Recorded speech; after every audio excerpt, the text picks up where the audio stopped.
Pak, mikrofonnya mati. Oke, maaf ya. Saya udah bicara banyak tadi.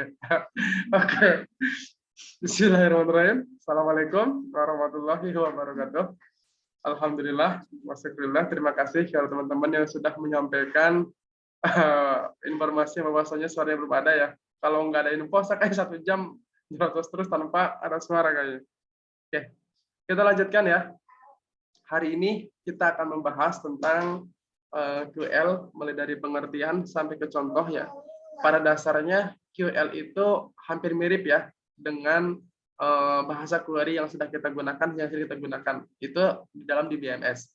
Artinya seperti query, seperti select, bintang, from, dan lain-lain ya. Tetapi nanti ada beberapa perbedaan, nanti ada perbandingan antara penggunaan QL yang di sini juga nanti dengan menggunakan yang query ya. Nah, bahasa ini dipergunakan secara berdiri sendiri dengan menuliskan instruksi ke prosedur QL atau disisipkan ke dalam bahasa pemrograman C. Nah, kalau query biasanya digunakan disisipkan ke dalam bahasa PHP ya. PHP atau mungkin di dalam Android juga nanti bisa disisipkan ya. Nah, di dalam bahasa C, instruksi QL dimulai dengan tanda pagar 2 kali sehingga dapat diterima oleh prosesor. Nah, kemudian ada DDL-nya. Nah, sebenarnya nanti di apa namanya di QL pun ini ada DDL-nya seperti halnya di dalam query seperti yang di dalam SQL ada DDL-nya dan juga ada DML-nya. Kalau di dalam apa namanya di dalam SQL DDL-nya itu kan untuk mempersiapkan struktur. Artinya create database, create tabel gitu ya dan lain-lain gitu ya. Nah, nanti pada saat di DDL untuk QL pun itu sebenarnya mirip. Gitu ya. Mirip ada semacam apa namanya semacam cara penggunaan kata-kata kuncinya atau keywords-keywordsnya. Seperti create misalnya membuat tabel, index misalnya membuat indeks, kemudian untuk define view misal membuat view. Kalau di dalam SQL kan membuat view kan dengan create view ya. Kalau di sini ada define view. Nah, kemudian menghapus tabel. Kalau di dalam SQL kan drop. Kalau di sini destroy nanti ada tabelnya. Nah, kalau di dalam SQL itu ada drop table. Nah, sementara ada juga modify. Modify ini itu untuk merubah struktur tabel atau indeks. Nah, misalnya kalau dalam SQL kan untuk memodify merubah struktur kan misalnya dengan menggunakan alter table. Alter table, kemudian tabel apa disebutkan, misalnya alter table cabang, kemudian nama field pertama, nama field keduanya kan gitu ya. Kemudian dilanjutkan dengan ID yang lainnya. Nah, kemudian di sini contoh gitu ya. Ada create mahasiswa NPM. Nah, saya akan bahas perbedaannya dengan menggunakan SQL. Di sini kan create. Di sini create mahasiswa. Artinya ini itu akan membuat tabel apa coba nih? Membuat tabel mahasiswa. Create mahasiswa. Di sini baru kita ada field-fieldnya. Ada NPM, ada nama, ada alamat, ada kota, ada jenis kelamin. Lalu kalau menggunakan di SQL bagaimana? Pada SQL kan create misalnya mahasiswa kan gitu ya. kurung buka, kemudian masukkan nama-nama masing-masing dari field-nya. Tetapi tidak menggunakan sama dengan. Nah, contohnya seperti ini. Kalau dalam menggunakan SQL. Di SQL itu seperti ini. Teman-teman coba perhatikan ya. Saya akan perbesar dulu hurufnya.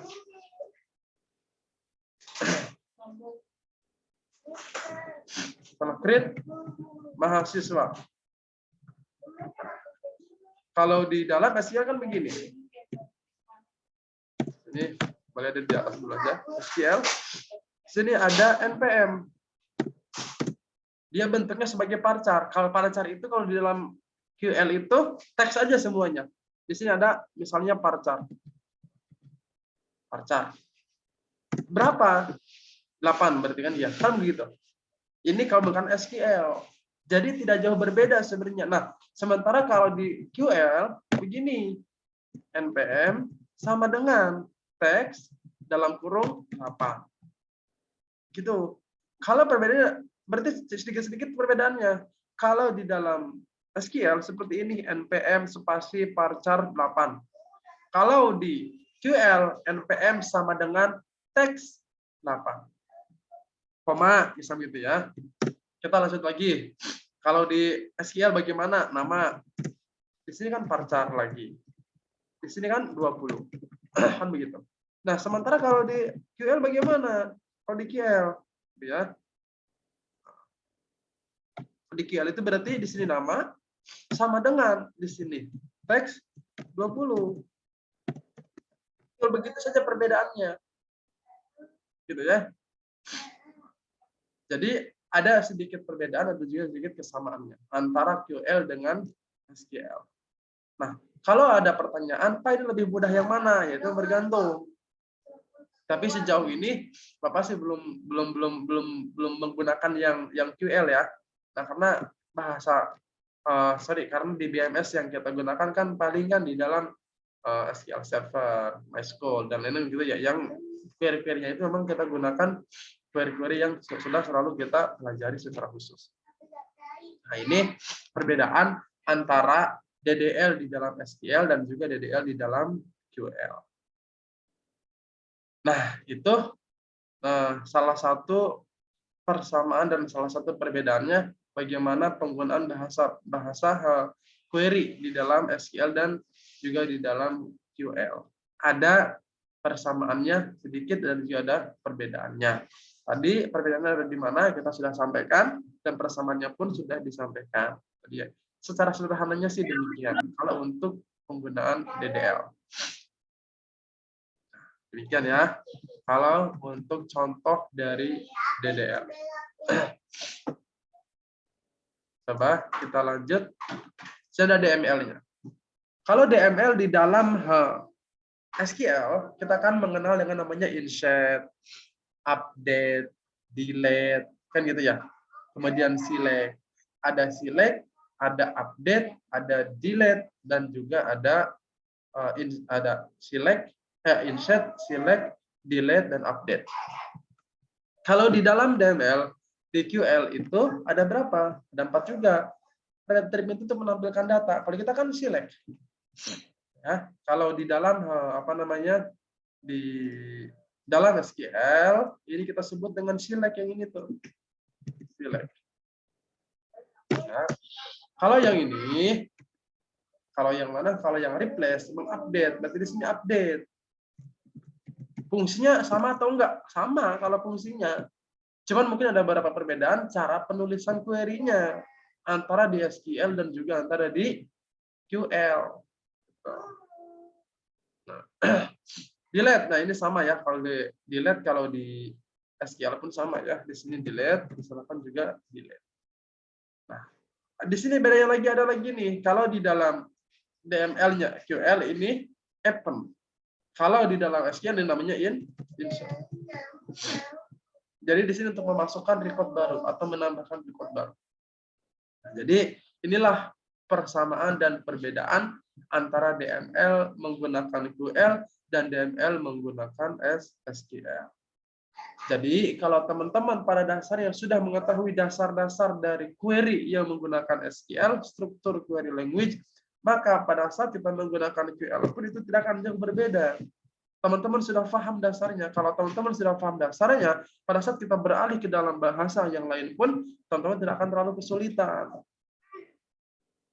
Ya, nah ini ada retrieve, ada replace, ada delete, ada event. Retrieve digunakan untuk menampilkan data, replace digunakan untuk mengupdate data, replace itu untuk mengupdate data, delete sama dengan menggunakan untuk delete di dalam SQL.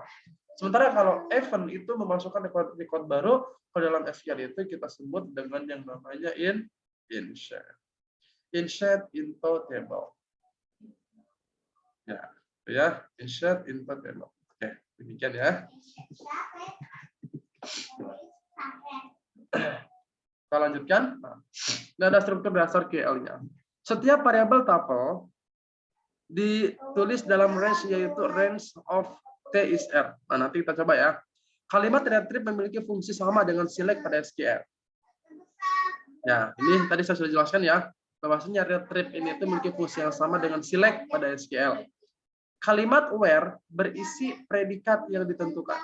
Jadi where itu seperti predikat seperti di fungsi SQL ya, itu menunjukkan suatu kondisi tertentu.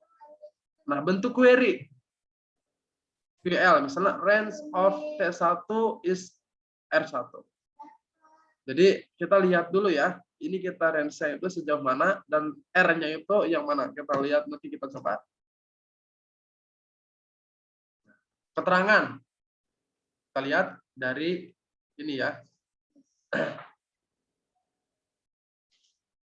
Kita perhatikan dari kode yang ini ya. Ada kata-kata dasar nih.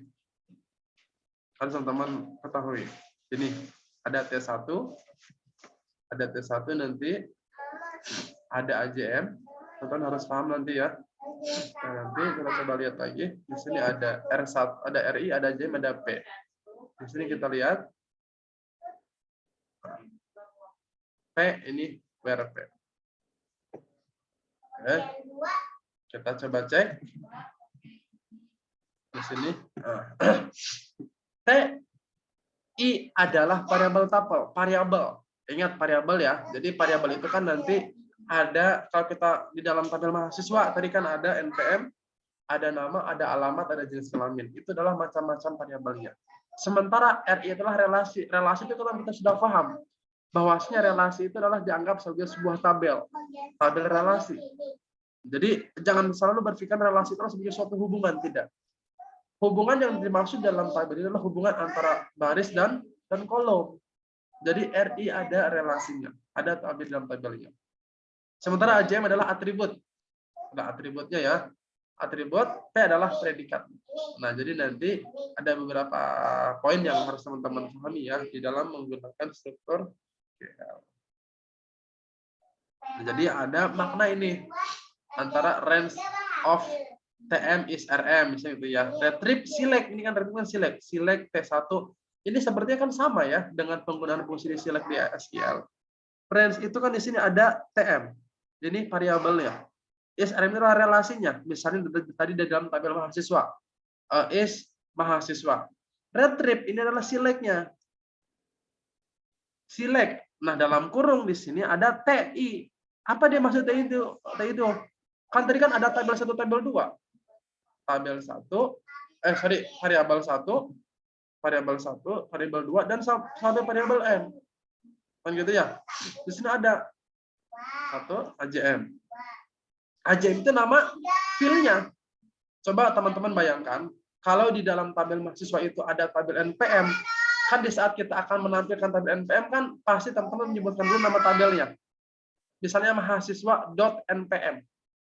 Mahasiswa.nama. Berarti kita akan menampilkan suatu fil NPM dan fil nama yang ada di dalam tabel mahasiswa. Begini pun sama di TI1 .aj1, TI2.aj2. Ini artinya kita akan menampilkan aj1 dari tabel TI1, aj2 dari TI2 dan seterusnya. Gitu. Ya. Nah, ini hampir mirip dengan penggunaan select pada fungsi select dalam SQL. Coba retrieve ini menampilkan data ya, kita contoh ya. Diketahui struktur tabel MHS sama dengan NPM, nama, alamat, tanggal lahir. Mata kuliah, kode MK, nama, MK, SKS. Nilai ada NPM, ada kode MK, nilai MID, nilai UAS. Dari sini secara sederhana nih, kita harus sudah bisa mengetahui relasi antar tabelnya nih. Oh, berarti di dalam tabel nilai itu kita membutuhkan ada NPM, membutuhkan juga ada namanya kode MK. Jadi dalam tabel nilai itu ada dua kata kunci, ada NPM, ada kode MK. Nah, kemudian contoh untuk menampilkan nama mata kuliah yang ber-SKS 2. Retrieve mata kuliah. Ini ingat. Retrieve itu kan select. Ingat ya. Retrieve itu adalah select. Inilah select. Select. Mata kuliah adalah nama tabelnya. Mata kuliah. Ya, ini adalah nama MK, itu adalah nama field dari tabel mata kuliah. Ingat, mata kuliah itu memiliki banyak field. Ada kode MK, ada nama MK, ada SKS. Sementara yang akan ditampilkan hanyalah nama MK. Maka pada saat kita meretrieve dari suatu tabel, retrieve dalam kurung, di sini sebutin dulu nama tabelnya, ikuti dengan nama field-nya. Perbedaannya di mana dengan SQL? Yang pertama, select itu diganti dengan retrieve. Yang kedua, field yang akan ditampilkan itu kalau di SQL tidak di dalam tanda kurung. Lihat. Kan ada tanda kurung buka ya kan? Ya, ada kurung tutup kan? Nah, kalau di SQL itu kan nggak ada ini. Langsung saja select MT kuliah dot nama MK, koma MT kuliah dot kode MK misalnya. Kan begitu kalau di dalam SQL. Sementara kalau di dalam QL itu berada dalam tanda kurung. Nah, kalau untuk where-nya sama. Where MT kuliah SKS sama dengan 2. Jadi teman-teman harus bisa mulai memahami gitu ya. Perbedaannya di mana dan persamaannya di mana. Nah, kalau tadi menggunakan range, di sini range of T is MT kuliah. Maksudnya tadi MT kan mata kuliah, R-nya mata kuliah. Ya kan? Retrieve T, nah MT kuliah. Where T SKS. Ini itu kalau kita ibaratkan adalah pembuatan inisialisasi untuk tabel mata kuliah. Kalau kita makan tadi kan select A.mt. Kan begitu tadi ya. Misalnya select A.bintang. Nah, A itu kan mewakili dari tabel yang lain. Huruf A itu sebenarnya bukan nama tabel yang asli, tetapi nama tabel sementara sebagai suatu perwakilan dari nama tabel yang lain. Contohnya bagaimana Pak kalau untuk ini? Contohnya begini. Misalnya select A, nama MK, kan begitu. From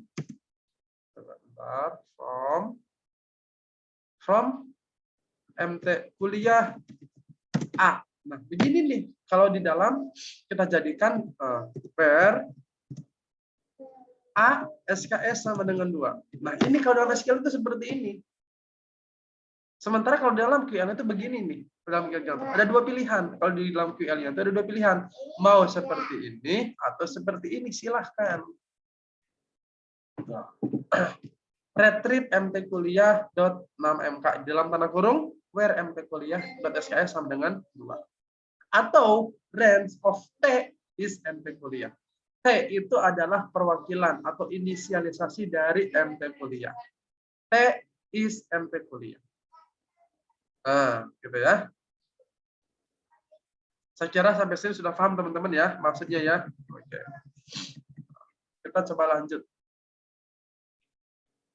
Ini ada contoh lagi, menampilkan nama mahasiswa dan kode mata kuliah untuk mempunyai nilai UAS, untuk yang mempunyai nilai UAS lebih dari 80. Nah, kalau sudah paham tadi teknik yang tadi saya kira sudah begitu memahami. Retrieve dalam kurung buka MHS nama, koma nilai .kd gitu ya. Coba kalau di dalam SQL-nya bagaimana? Gitu ya. Ini berarti tinggal penggantian saja. Gitu. Ini kan menghubungkan. Ini itu kan dari tabel mahasiswa dan tabel nilai. Ya, kalau dalam tabel praktikum tadi SQL ini adalah bisa menggunakan inner join, bisa juga menggunakan relasi yang natural tanpa menggunakan inner join. Contohnya bagaimana? Begini contohnya. Nah, misalnya select di sini A nama, kemudian B kode MK. From, misalnya di sini nilai MHS.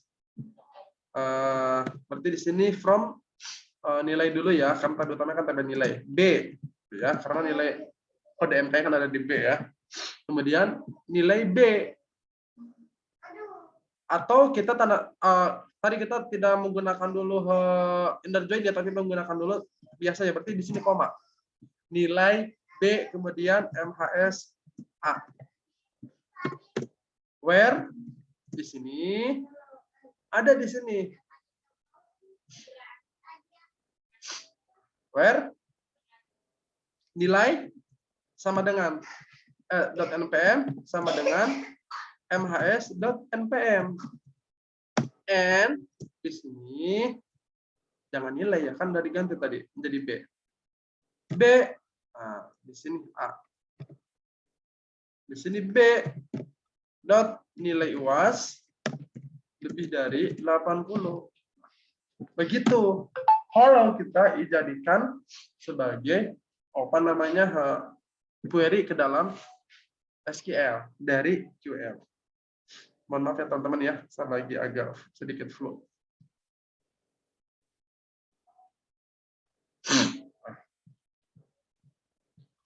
Oke, nah begitu ya, mentransformasikan dari QL sampai mentransformasikan ke dalam ke dalam SQL, dari QL ke dalam SQL. SQL-nya bagaimana, QL-nya bagaimana. Jadi nanti teman-teman tuh kalau sudah paham di SQL, saya kira untuk membuat di QL pun tidak akan terlalu sulit gitu ya. Apalagi saya lihat kemarin tuh nilai-nilai ujian teman-teman yang praktikum nggak ada yang jelek ya. Saya kira hampir keseluruhannya bernilai bagus lah. Saya kira bahkan nggak ada kayaknya yang nilainya B juga. Nah, kalau saya lihat ya. Ya. Oke, silahkan. Ada pertanyaan nggak sampai sini? Nanti kita sampai sholat isya aja ya. Oke, silahkan, ada pertanyaan? Silahkan. Untuk absen matkul PSBD tadi sudah ditutup ya. Jadi Bapak sudah absen langsung. Sebentar Bapak akan screenshot dulu untuk yang ini. Sebentar ya.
Oke, silakan, ada pertanyaan sampai sini?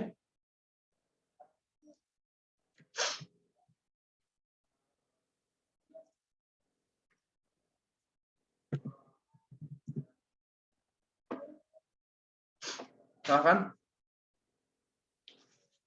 Kalau nggak ada, kita lanjut dulu ya. Ini masih contoh ya. Kalau di dalam menampilkan semua data, kalau di dalam di dalam SQL kan itu ada yang namanya select bintang from. Ya. kalau di dalam QL itu select retrieve dalam kurung mhs.all. Jadi begini perbedaannya. Kalau dalam SQL select mhs bintang from mhs. Begitu. Atau tanpa disebutkan di sini. Nah, begitu ya. Bisa seperti itu. Kalau dalam SQL. Nah, jadi kalau dalam QL itu retrieve dalam kurung mhs.all. Jadi bintangnya itu diganti dengan all. Kalau dalam QL.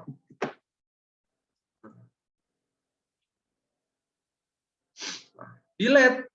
Ini replace dulu ya. Diketahui struktur tabel seperti tadi ya. Nah, sekarang kita coba untuk merubah nilai mata kuliah. Replace nilai. Ini seperti halnya mirip dengan yang namanya di dalam di dalam SQL. Kalau di sini SQL kan update nilai, misalnya nilai set kan gitu ya, set nilai UAS sama dengan 50. Where NPM misalnya sekian. NPM sama dengan begitu ya.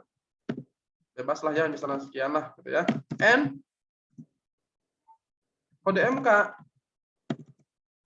sama dengan, nah ini misalnya itu seperti itu. Itu kalau di dalam SQL.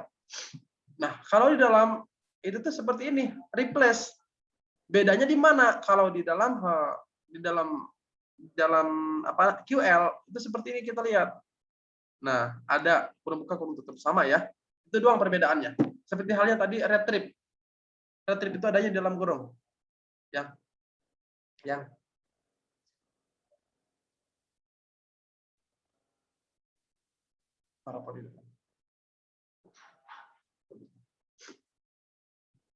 gitu ya. Kalau untuk update, jadi hampir sama dengan untuk replace di dalam QL.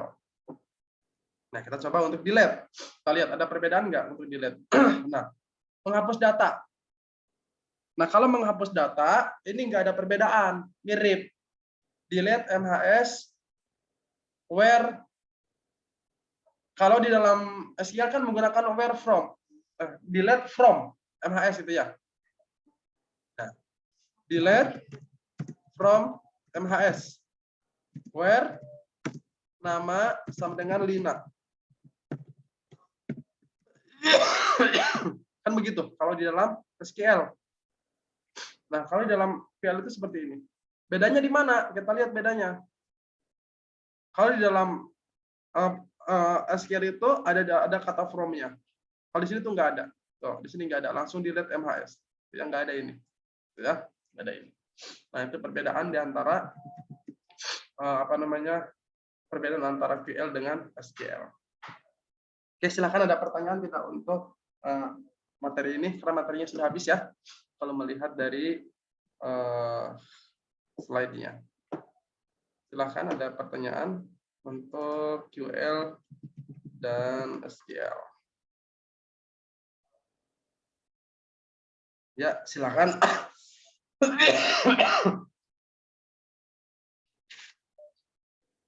Kalau tidak ada, saya tutup ya. Maaf, saya lagi kurang sehat juga ya. Jadi tidak bisa lama-lama. Malahan untuk kelas sebelumnya saya tidak bisa hadir dan tidak bisa menyempatkan masuk ya. Ini pun alhamdulillah sudah lumayan baik kan. Oke, saya kira kalau tidak ada lagi pertanyaan, saya tutup aja ya untuk pertemuan malam hari ini. Saya mohon maaf kalau hanya sebentar, mudah-mudahan ada manfaatnya. Teman-teman dapat memahami apa yang saya sampaikan, dan teman-teman dapat mengambil pelajaran dari apa yang saya sampaikan, dan kemudian bisa menyebarkan apa yang teman-teman tahu itu kepada orang lain, sehingga akan menjadi amal jariah buat teman-teman. Sekian dari saya, mohon maaf atas segala kekurangannya. Bil taufiq wal hidayah. Wassalamualaikum warahmatullahi wabarakatuh. Waalaikumsalam warahmatullahi wabarakatuh. Terima kasih, Pak. Ya, sama-sama.